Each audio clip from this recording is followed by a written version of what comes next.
The trailer opens with Harley Quinn walking down a road with Cassandra Cain, who we will explain later. As they walk down the road, Harley pops in with a voiceover. You know what a harlequin is? A harlequin's role is to serve. It's nothing without a master. This is half true. Although this stock character of classical Italian theater is a servant, they are also very cunning and live to undermine their master. Who is Harley addressing with this little speech? It's Jurnee Smollett-Bell as Black Canary. In the comics, she has the ability to canary cry, a supersonic scream that has the power to incapacitate or even kill. You can see her demonstrate it in the trailer a few seconds later when she's on stage singing and a martini glass trembles. Quinn, newly single, does what people do after a breakup. She impulsively cuts her own hair and listens to Edith Piaf in an effort to convince herself that she ne regrette rien.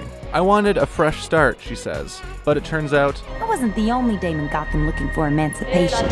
Who are these other dames? There's Black Canary, of course, but there's also Renee Montoya, played by Rosie Perez, who we see leaving a police station carrying a box full of her personal effects. Renee Montoya is a detective who leaves the force after she gets fed up with how corrupt it is. This backstory matches up well with the shot of her walking out in the trailer, especially when you notice all the cops clapping at her departure. In the next frame is another dame. Judging by the crossbow she's holding, this is Huntress, who's played by Mary Elizabeth Wirstead. There are a few versions of her in different DC continuities, but the one who appeared in Birds of Prey was Helena Bertinelli. She's portrayed as a violent but effective member of the Birds of Prey. She's also religious and is portrayed earlier on in the trailer praying. Next is Ewan McGregor. See that guy walking towards the bound, gagged, and upside down people? That's Ewan McGregor of Trainspotting and Star Wars prequel fame. Although here, he's now not vowing to get a job, a family, and a big television, or mentoring the future Darth Vader. You are the chosen one! He's the Black Mask, a rich kid with parents who don't show enough affection. Left unhugged, he grows angry with his socialite parents, eventually burning them alive inside their mansion. He inherits their cosmetic company, which he runs poorly, releasing untested makeup to the public, which disfigures a lot of unlucky women. Also, you can bet that the Black Mask will own the club in which Black Canary sings at the beginning. See how the set behind her is designed as two black hands covering a pair of eyes? Chances are the club is in front of his secret crew of villains, the False Face Society. In the next shot, Harley is reunited with one of her dear old pet hyenas, either Bud or Lou. We see her Lady in the Tramping with one of them a little later on, too. These dogs could serve as much-needed emotional attachments for Quinn after her breakup, sort of like John Wick and his dog.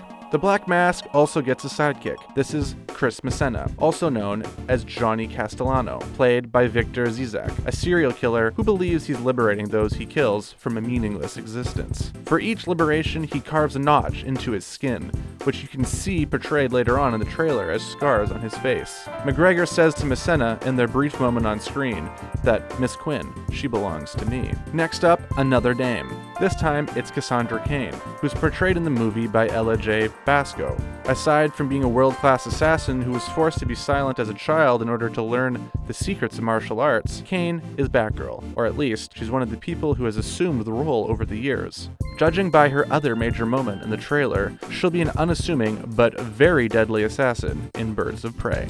In the second half of the trailer, Harley says in her voiceover, "I'm the one they should be scared of. Not you, not Mr. J, Harley freaking Quinn." Not only does this echo the general theme of female emancipation and takeover, this implies the possibility that the Joker may be in the movie after all. Back to those tied up people. The one on the left? Our left, not theirs. Looks like the Joker. Not only does he have the same lean build as Jared Leto, he's also wearing suspenders and a Joker-esque tuxedo shirt. Plus, his face is covered by a conspicuous object that looks like it was intentionally inserted in post to cover the mystery person's face.